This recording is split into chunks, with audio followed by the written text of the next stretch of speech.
오늘 시간에는 우리 역대상 6장부터 10장에 있는 말씀을 통해서 내가 말하는 나와 역사가 말하는 나라고 하는 그런 주제를 가지고 족보를 이렇게 다루면서 함께 은혜를 받기 원합니다.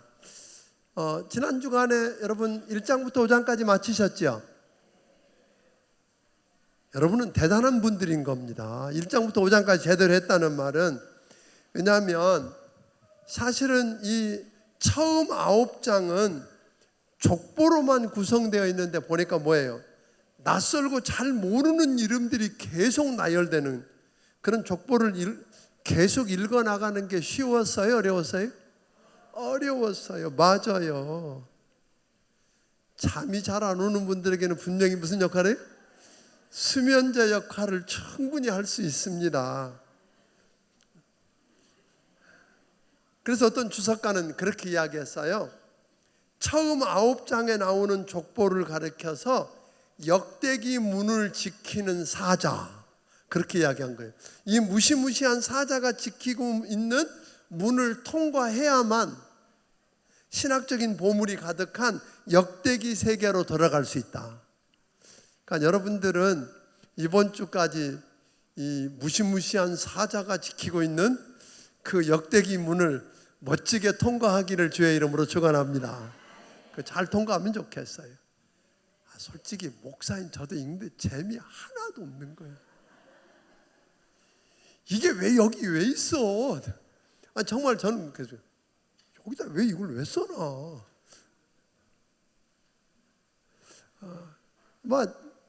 제가 그랬으니까 여러분은 더 했을 거라는 생각이 솔직히 좀 듭니다. 지루하고 따분하기 짝이 없어 보이는 족보들을 왜 이렇게 길게 나열해 놓았을까? 이것은 어쩌면 결국 역대상하를 왜 주셨는가와 연결될 수밖에 없다는 거예요.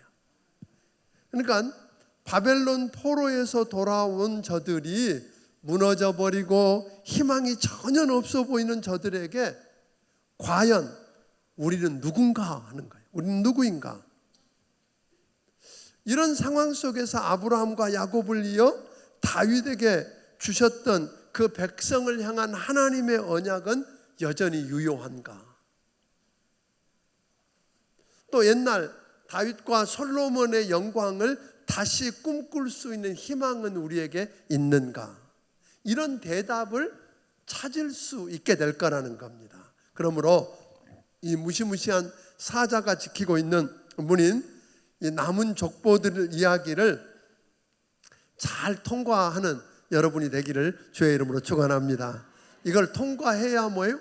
감춰놓은 보물을 딱 잡을 수 있는 거예요.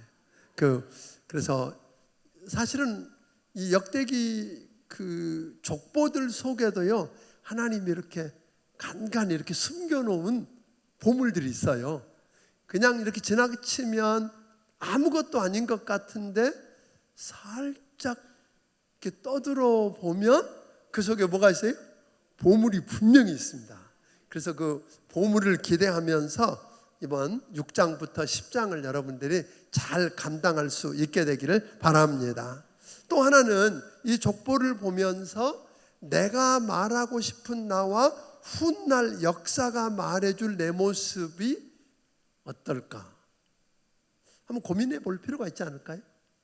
내가 이렇게 대단한 이런 일을 했다고 큰 소리 치고 했는데 훗날 역사가들이 내 모습과 내 후대를 어떻게 기록할 건지 한번 생각해 보자는 거예요. 이 족보를 읽다 보니까 뭐예요?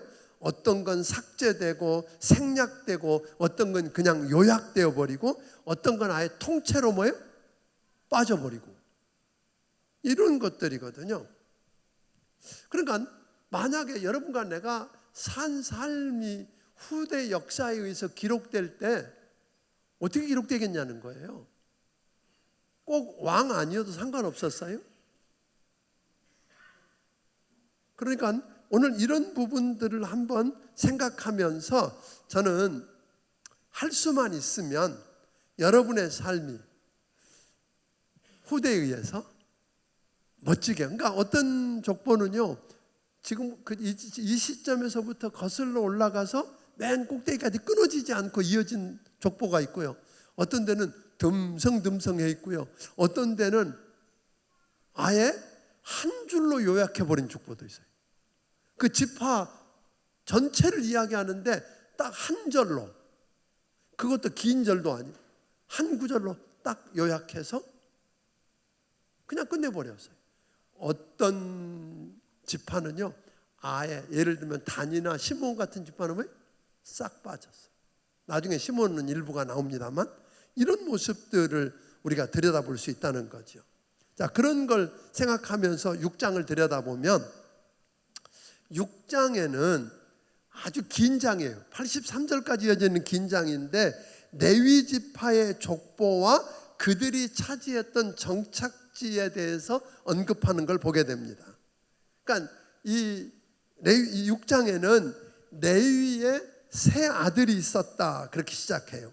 게르손과 그핫, 또 다른 어떤 성경에서는 고핫 이렇게 나오는데 이 그핫 그리고 무랄이라고 하는 세 아들 중에서 그렇게 언급하고는 나머지 다른 아들은 빼고 그핫 자손을 쭉 이어가요.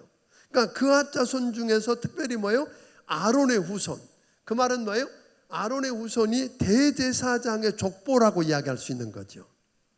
그리고 나머지, 그게 이제 1절부터 15절이고 16절부터 30절에는 나머지 레위 사람들의 족보가 나오고, 게르손 중에서도 시므이, 그핫 자손 중에 이스할, 무라리 자손, 뭐 이런 사람들, 이렇게 해서 뭐예요? 찬양 대장들의 족보가 31절부터 47절에 나오고, 그리고 아론의 자손들과 레위 지파가 어떻게 백성들 속에서 정착하면서 살았는지에 대한 이야기를 하게 됩니다. 자, 이걸 보면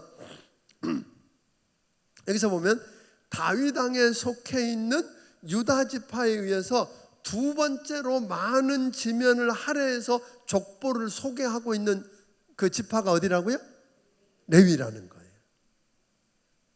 그러니까 또 하나는 12지파 중에서 유일하게 유다 지파와 더불어서 레위 지파만 선조들까지 끊김이 없는 족보로 이어져요. 야곱의 아들들 중에서 본래 레위까지 야곱의 아들이 몇 명이에요? 12명. 그래서 12지파라 그러는데 여러분 아는 것처럼 그 중에서 르우벤이 장자잖아요. 그 시대에는 여러분 장자에게는 반드시 몇 몫이 간다고요? 2몫이 갔어요. 근데 르우벤이 아버지 침상을 범했기 때문에 저주를 받아서 장자 권한을 잃어버려요. 그 대신 누가 장자 권한을 차지하게 되죠? 요셉이 차지하게 되죠. 그런데 요셉의, 그러니까 2몫을 받으니까 요셉 이름이 아니라 요셉의 2 아들 므낫세와 에브라임, 이 그렇게 치면 전체 숫자가 몇 명이에요? 13명이 되는 거죠. 그런데 12지파 땅을 나눌 때 12부분으로 나눈단 말이에요. 누가 빠졌어요? 레위를 뺀 거예요. 하나님께서 레위를 숫자에서 빼내요. 그리고 하나님이 그들에게는 땅을 기업으로 주지 않아요. 12부분으로 나누고 그 대신 레위 지파에게 뭐라냐면 내가 너희 기업이다 그런 거예요. 여러분, 그거 땅을 이만큼 차지하는 게 나아요? 하나님이 여러분 기업이라는 게 나아요? 에이, 땅 주는 게 낫지. 그게 말이 그렇지. 남들은 땅을 이만큼씩 그걸 12등분으로 잘라가지고 하나씩 가져가는데 레위 지파 입장을 생각해 보라고요. 안 주잖아요. 안 주고 내가 너희 기업이 될게. 그걸 받아들이는 게 쉬웠겠냐는 거예요. 쉽지 않았을 것입니다. 그런데요, 레위 지파는 어떤 일을 했냐면 12지파가 하나님을 모시고 말씀에 순종하고 하나님께 예배해서 하나님이 약속하신 복을 받고 세계 열방의 축복의 통로가 되느냐 못 되느냐고 하는 문제를 누구에게 달렸다는 거예요? 레위에게 성패가 달려있다는 거죠. 레위가 하나님 말씀을 붙들고 성전에서 하나님을 제사드리고 하나님을 찬양하는 일을 전무해서 온 백성이 그렇게 살도록 하는 그 일을 전무하도록 하고, 하나님이 내가 너희의 뭐가 되겠다? 기업이 되겠다, 그렇게 하신 거예요. 그래서 레위인들은 다른 지파들처럼 한 곳에 모여 살지 않았어요. 어떻게 나눴죠? 각 지파별로 그 도피성을 포함해서 성읍들을 주고, 성읍 주변에 목초지 조금 주고는 안 줬어요. 그러다 보니까 이 사람들은 뭐예요? 12지파가 사는데 다 흩어져 사는 거예요. 그 모든 곳에 흩어져 살면서 몇 가지를 했는데, 하나는 뭐냐면 하나님의 백성은 이렇게 사는 거야 하는 것을 보여주는 역할을 했어요. 왜냐하면 그들이 흩어져서 제멋대로 아무렇게나 살지 않도록 하나님의 사람은 이렇게 사는 거야 라고 하는 걸 보여주었고, 또 하나는 하나님의 말씀을 그곳에서 가르치고 하나님을 예배하는 일을 돕고, 온 백성들이 자기끼리만 살다면 지역주의에 빠질 수 있었는데 자기만 생각하지 않고 지역주의에 빠지지 않고 서로 연합해서 연결되는 역할을 레위가 중심이 돼서 그 일을 했다고 하는 거죠. 그러니까 결국 백성들의 신앙을 하나로 묶는 일을 했기 때문에 레위 지파가 하나님 앞에서 실패하면 온 백성이 실패하고 무너질 수밖에 없는 중요한 지파였다는 겁니다. 그러니까 유다 지파처럼 왕이 나와서 백성을 다스리는 것만큼이나 레위 지파가 중요했다고 하는 거죠. 저들이 영적으로 무너지면 다 무너진다는 거죠. 그러니까 실제로 이제 이렇게 해서 고레스 왕이, 페르시아의 고레스 왕이 이스라엘 백성들에게 뭐예요? 하나님이 내게 말씀하셨는데 너희는 돌아가서 하나님의 성전 지어 하고 돌아가, 그렇게 선포할 때가 BC 539년이에요. 실제로 저들이 유다가 망했던 때는 BC 586년이죠. 시간이 좀 지났는데 이런 명령을 받고 돌아와서 턱 들여다 보니까, 그 돌아와서 스룹바벨 성전을 건축하고 성벽을 다시 쌓고 하는 일들을 했던 주축을 이뤘던 사람들을 조사해 보니까 누구였다고 그러냐면 유다 자손 일부와 레위 자손들이 제일 많았어요. 제사장, 심지어 하나님의 성전에서 잡일을 하던 이방인들, 종으로 잡일하던 사람들도요, 안 돌아오면 더 편할 텐데 그거 종으로 일했지만 하나님의 집에서 일하면서 만났던 하나님에 대한 생각 때문에 돌아올 때 또 돌아와야 돼요. 그리고 그 일을 기쁘게 섬기고, 그 성문을 지키는, 그러니까 성전문을 지키는 사람들, 그리고 일부 베냐민 사람들, 죄송해요, 베냐민 사람들이 남아있다라는 거예요. 그러니까 족보의 중심을 이룬 사람들이 뭐예요? 그 사람들이고, 결국은 보니까 그들이 얼마나 컸냐, 얼마나 땅덩어리가 컸냐, 인구가 많았냐, 얼마나 그 대단한 일을 이뤘느냐고 하는 것, 그것이 마지막 족보에 남느냐 안 남느냐를 결정한 게 아니더라고요. 이들의 문제를 통해서 누가 남아있고 그들을 통해서 하나님의 역사를 이제 다시 옛날에 솔로몬 때, 다윗 왕 때 주셨던 그 희망을 꿈꾸면서 새 역사와 새로운 부흥을 일으킬 주역으로 쓰여질 자가 누구냐 하는 이야기를 하고 있는 거죠. 그러니까 자, 그렇다면 그 사람들은 다 뭐였느냐면, 남아있는 사람들을 주목해 보니까 큰냐 작은냐가 아니라 예루살렘 성전이 어디 있었어요? 유다지파 안에 있었잖아요. 그 유다지파 지역에 있었고, 유다지파, 예루살렘 성전이 가까운 유다지파와 경계를 이루는 지파가 누구예요?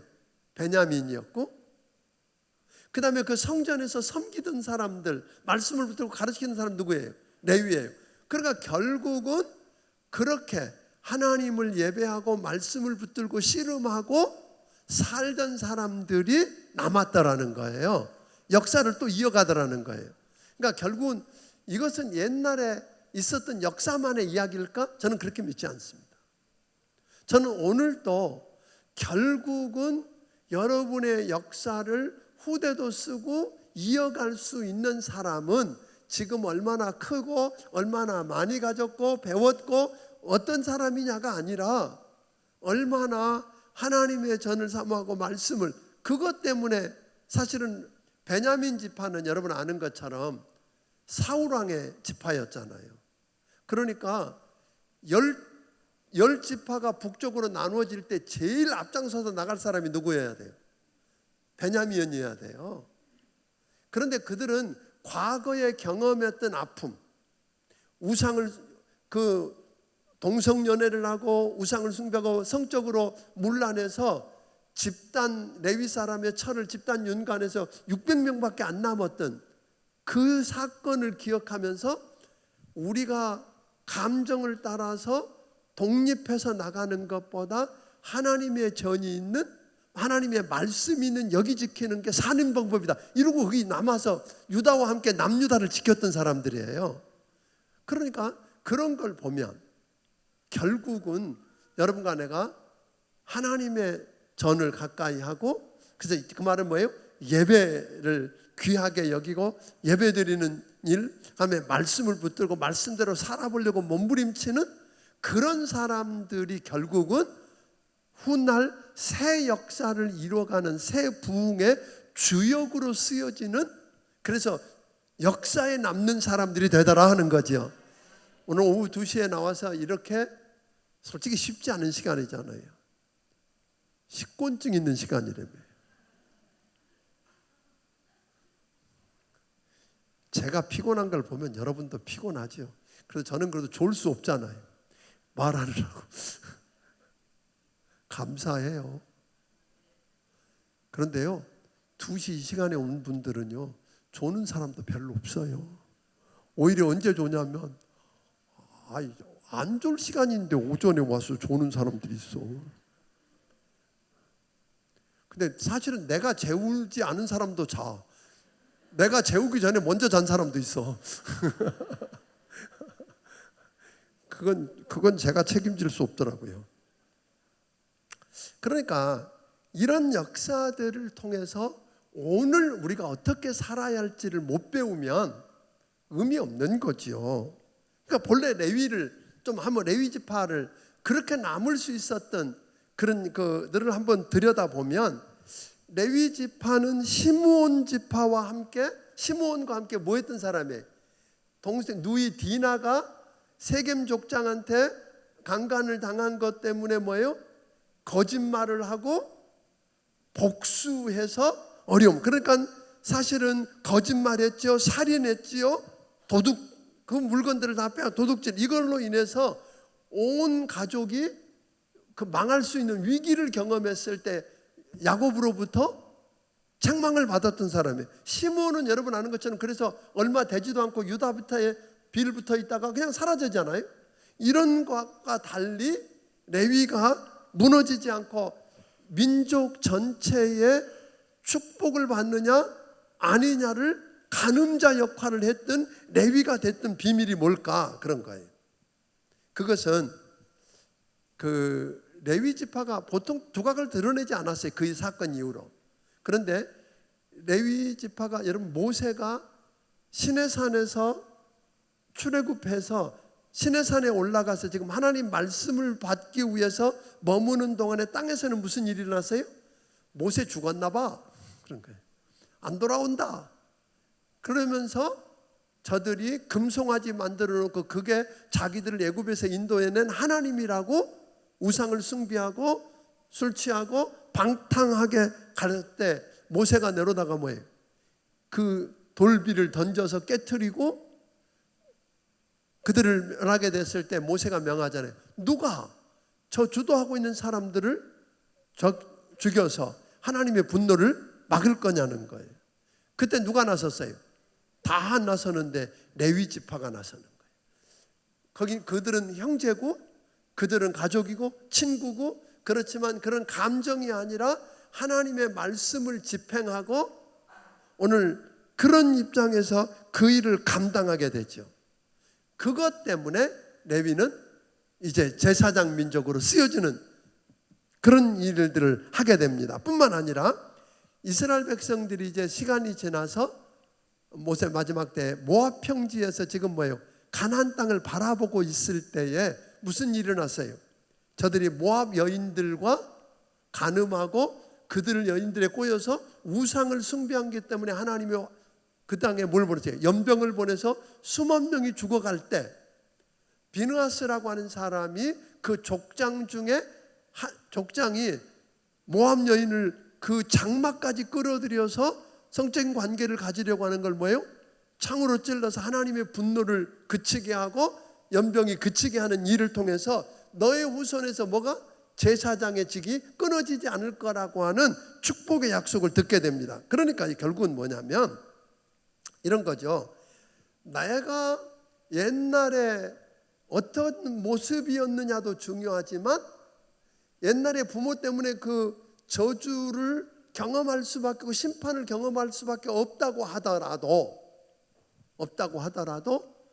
부모가 그렇게 했으니까 그대로 하지 않고 말씀을 붙들고 산 사람이냐, 그리고 내가 어떤 역사를 쓰느냐가 훗날 내 후손들과 나에 대한 역사가 어떻게 기록될 거냐고 하는 것을 결정한다고 하는 거예요. 그러니까 옛날 다른 사람이 아니라 오늘 내가 어떻게 살 거냐는 거예요. 오늘 내가. 또 레위의 세 아들 그앗 자손은 성전에 있는 기구들을 다루거나 그걸 싸서 운반하고 언약궤를 채께서 옮기는 일들을 했다면 게르손 자손은 성막을 옮길 때 휘장을 말아서 옮기는 일을 했고, 또 무라리 자손들은 뭐예요? 성막을 치는 데 사용되는 널판이나 기둥이나 받침들을 싸서 이동하는 일을 했던 사람들이에요. 그러니까 제사장의 족보는 누구를 통해서? 그앗 자손 중에 아므람이라고 하는 사람을 통해서 이어져 가는데, 아므람은 자녀가 여러분 잘 아는 사람들이 나오죠. 아므람의 자녀 첫 번째 누구예요? 아론, 모세, 또 미리암. 그렇지요. 그런데 여러분 생각하면, 자, 아론, 모세, 미리암, 그러면 제사장이 그 가문에서 나간다면 그 세 아들 중에 누가 제사장 일을 해야 돼요? 왜 아론이 해야 돼요? 여러분, 우리가 상식적으로 생각하면 아론이 아니라 누구여야 돼요? 모세지. 안 그래요? 모세는 보세요. 하나님의 능력을 받고 부르심을 받아서 위대한 역사를 이루고 그 민족을 이끌어냈고 하나님의 말씀을 받은 사람이고, 그러니까 그가 제사장, 그와 그 후손을 통해 제사장이 이어져 가야 되는데 모세가 아니라 누구였어요? 아론이란 말이에요. 왜 그럴까요? 전 잘 모르겠어요. 근데 한 가지 아는 것은 이 위대한 일을 이어가는 일이 똑똑하냐, 유능하냐, 얼마나 많은 일을 했느냐에 의해가 아니라 하나님의 은혜로 된다는 거예요. 하나님의 종은 하나님의 은혜로 되는 거지 다른 방법으로 해석이 안 돼서 하는 이야기예요. 저는 아무리 생각해도 모세를 통해서 제사장직이 이어져 가는 게 상식일 것 같은데 모세가 아니에요. 아론은 사실 실수도 많은 사람이잖아요. 금송아지 만드는데 개입했던 사람이잖아요. 그런데 그런 그가, 근데 누구든지 회개하고 다시 하나님 앞에 온전하게 서면 어떤 사람도 하나님은 쓸 수 있다는 거예요. 그러니까 혹여 지금까지 잘못 살았다고 포기하지 마세요. 여러분이 회개하고 하나님 앞에 다시 시작할 수 있으면 그 역사는 하나님이 새롭게 쓴다는 거 기억하기를 바랍니다.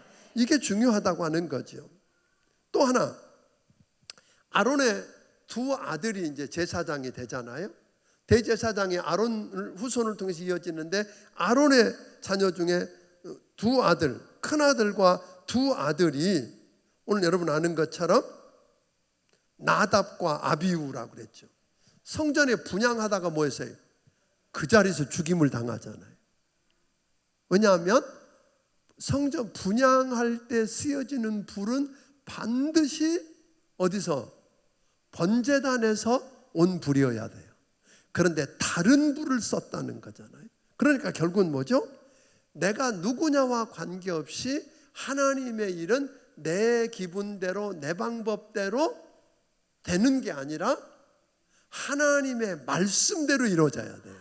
그러니까 오늘 여러분들이 어떤 일을 맡은지 간에 그 일은 내 기분, 내 감정, 상식, 여론에 의해서 이루어지는 게 아니라 하나님의 일은 어떻게 이루어져야 돼요? 하나님의 말씀을 따라서 이루기를 주의 이름으로 축원합니다.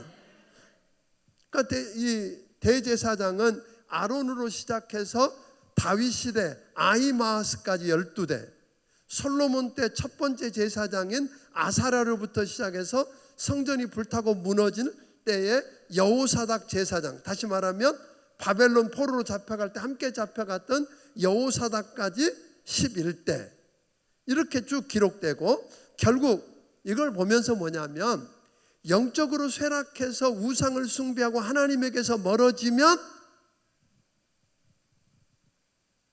민족은 무너지더라는 거예요. 결국은 그거 보니까 레위지파, 그것도 대제사장의 역할이 제대로 되면 민족은 희망이 있고, 아멘, 희망이 있어요. 그런데 그들이 무너지면 온 백성이 다 망하더라 하는 거죠. 그래서 오늘 여러분들에게 부탁은 저를 위해서 기도해야 돼요. 마귀가 사실은요, 누구 무너뜨리면 제일 교회 무너뜨리기 쉬울 것 같아요. 예, 우리 교회는 담임 목사 이거 하나 한 방 때려서 넘어지면 쉬울 것 같거든요. 그러니까 여러분 위해서, 제가 이뻐서만이 아니라 우리의 성패가 달려있다고 생각하고 기도해 주셔야 돼요. 제가 바로 서서 하나님 앞에 서면, 아멘. 그래서 여러분들 가끔가다 그럴 거, 어떤 분들은 맨날 담임 목사만 위해서 기도해, 새벽 기도가 언제고, 그런 분들 계실지 모르는데, 그런 이유요, 담임 목사 무너지면 뭐예요? 다 무너질 수 있다는 걸 마귀가 알고 제일 공격을 제일 많이 하니까, 아멘. 그래서 여러분들이 그렇게 이해해 주면 좋겠다. 16절부터 레위 자손을 언급하는데 특이한 게 하나 있어요. 22절 누가 한번 읽어볼래요? 22절 한번 읽어보겠습니다. 자, 22절 시작. 그아색에서 난 자는 곧 그 아들은 암미나답이요 그의 아들은 고라요 그의 아들은 아실이요. 그런데요, 여기 누가 나와요? 고라 자손이 나와요. 고라 자손. 고라가 어떤 사람이에요? 광야에서 모세의 지도력에 반발해서 왜 너만 지도자 돼야 되냐? 돌아가면서 해자, 뭐 이런 이야기예요. 반항했다가 땅이 갈라져서 거기에 그 일당에 다 뭐 했어요? 묻혀버렸어요. 그러면 다 끝나야 되는데 27절 28절에 보니까 그 고라의 후손 중에서 누가 나와요? 사무엘이 나온다니까요. 이게 이해가 잘 안 되는 거예요. 어떻게 고라 같은 사람의 후손에서 그 위대한 하나님의 사람 사무엘이 나와야 되느냐? 이거 보면 희망이 있어요, 우리도. 그러니까 뭐냐면 고라의 후손은 그렇게 고라로부터 모세에게 권위, 하나님의 권위에 대적하는, 그러니까 모세를 대적하는 걸 하나님은 누굴 대적하는 걸로 여기세요? 하나님께 대적하는 걸로 여기고 징계하신 거거든요. 그랬을 때 후손들이 어떻게 했어요? 부모가 말했기 때문에, 아버지가 말하니까 무조건 순종한다가 아니라 그게 하나님 말씀이냐 아니냐를 상뜨리기 시작한 거예요.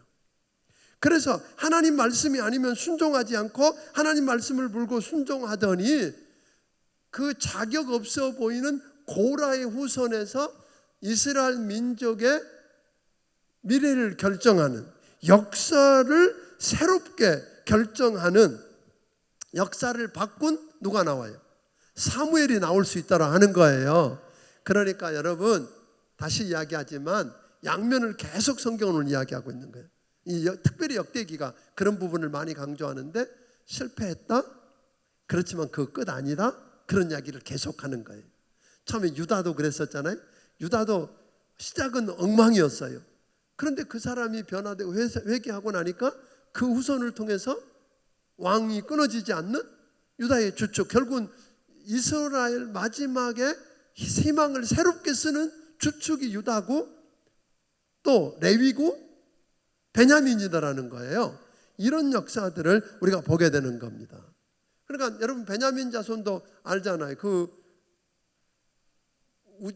동성연애 했었어요. 그때 동성연애가 성행했고 나중에는 그 레위인의 부인을 아주 윤간을 하잖아요. 집단으로 그렇게 죽잖아요. 그 사건 때문에 다른 12지파에게 그 사람을 보냈는데 다 왔을 때 그 범죄한 자들 내놓으라 그러니까 베냐민 지파가 의리 지킨다고 안 내놓잖아요. 끝까지 싸우잖아요. 그래서 다 죽었어요. 도망간 남자 600명만 남았잖아요. 그런 사건을 통해서 베냐민은 아까 배웠다는 거예요. 아무리 크고 강해도 우리가 범죄하고 말씀 떠나면 우리는 다 망한다. 이걸 배웠던 그들은 10지파가 북쪽으로 나누어질 때 당연히 우리가 상식적으로는 베냐민 지파는요 유다 지파하고 원수 같은, 왜? 사울의 왕권을 유다 지파가 뺏어갔다고 생각한다면 같이 할 수 없는데 그 편에 서게 되는 거잖아요. 그러니까 감정을 이겼어요. 말씀을 안 따라가고 범죄하면 우리는 아무리 커도 큰 거 아니고 다 망한다. 이걸 배웠기 때문에 베냐민이 결국 살아남아서 마지막에 새로운 부흥을 일으키는 주역이 될 수 있었다는 거죠. 이런 걸 보면서 우리는 새롭게 배울 수 있기를 주의 이름으로 축원합니다.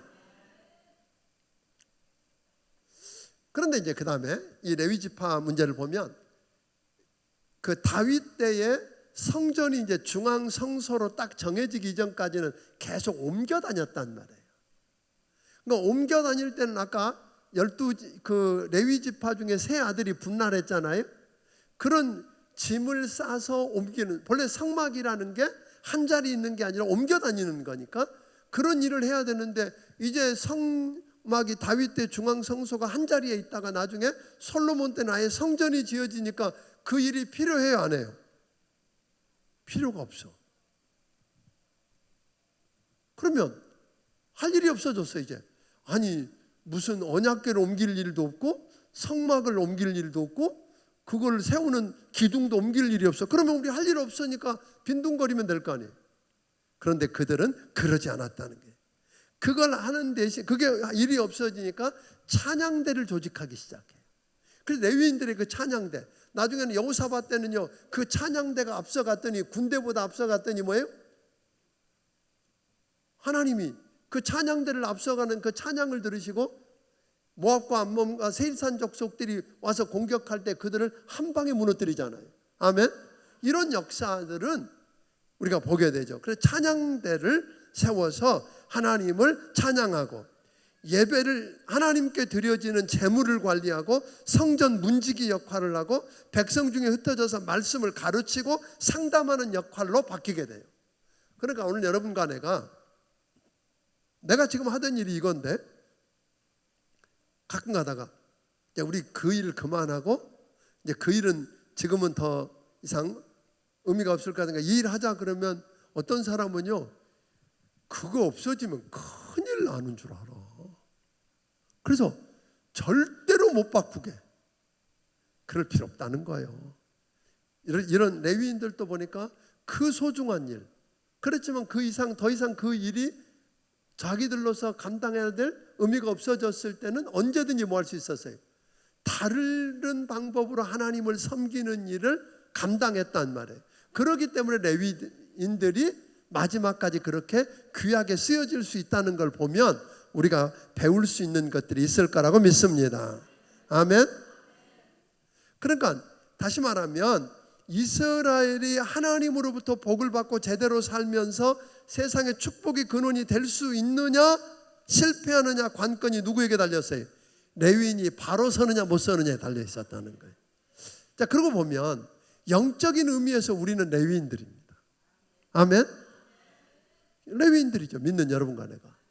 오늘 여러분과 내가 하나님 앞에서 제 역할을 바로 하고 있는 자리에서, 흩어진 자리에서, 그 말은 뭐예요? 다른 많은 이방인들 속에서, 레위인들이 다른 일반 지파들 속에 살면서 하나님의 사람은 이렇게 사는 거야를 보여주고 말씀을 가르치고, 아멘, 상담해주고 하나님을 예배하는 일을 도와주고, 그래서 백성을 살렸다면 오늘 여러분과 내가 해야 할 일이 그거라는 거예요.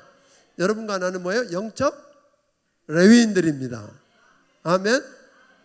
그러니까 저는 우리 교회 때문에 이 도시 평택과 송탄과 오산이 살아나기를 주의 이름으로 축원합니다. 우리가 있습니까? 우리가 무너지면 누구도 무너진다? 다 무너진, 세상 다 무너진다. 그런 생각을 하면서 서면 좋겠습니다. 그래서 마지막에 역사를 다 끝났을 때 여러분들이 남은 자가 되어서 여러분으로부터 새 역사를 새롭게 쓸 수 있는 주역들이 되기를 바랍니다. 7장에는 북쪽에 있던 이사갈 자손과 베냐민의 일부, 그리고 납달리와 므낫세 자손, 에브라임 자손, 그리고 아셀 자손의 족보가 간략하게 기록하고 넘어가요. 이들에 대해서 길게 언급 안 해요. 간략하게 언급해요. 이들은 한때 에브라임이 주축이 되어서 뭐예요? 북쪽의 10지파를 모아서 북이스라엘이라고 하는 크고 강력한 나라도 만들고 대단히 부유하고 잘 나가던 시절이 있었던 지파들이에요. 그런데 BC 722년에 아수르에 의해서 멸망하고 사방으로 흩어져 버렸고, 남유다가 BC 586년에 망하고 바벨론의 포로로 잡혀갔다가 BC 539년에 에루살렘으로 돌아와 보니까 북쪽 지파들에게 그 지금 열고 있던 이 지파들이 남은 게 없더라. 그런 거예요. 남은 게 없는 거예요. 그 대단하게 큰 소리 치던 저들이 남은 게 없는 거예요. 새로운 역사를 다시 쓰고 새 부흥을 일으키고 싶은데 그들은 역할을 할 수 있는 사람이 아무도 없는 거예요. 그럼 끝난 거죠. 뭐.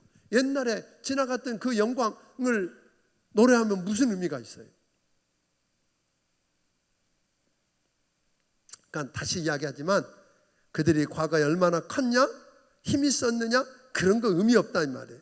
그러니까 북쪽 지파에 남아있는 족보들을 기록하고 있지만 거의 끊어진 족보들이 대부분이에요. 심지어 스불론과 단지파 같은 경우는 뭐예요? 아예 없어요. 사라져버렸어요. 그러니까 그들의 흔적은 역사로 기록하고 싶었는데 자기들이 크고 많이 가졌고 많이 했다고 큰 소리 쳤지만 훗날 역사는 기록할 게 없다, 그렇게 나는 거죠. 바벨론 포로에서 돌아와 보니까 지금 남아있는 자들, 아까 이야기했지만 제사장 자손의 일부와 레위인들, 그리고 느디딤 사람, 이 사람들이 중요한 사람들. 느디딤 사람들은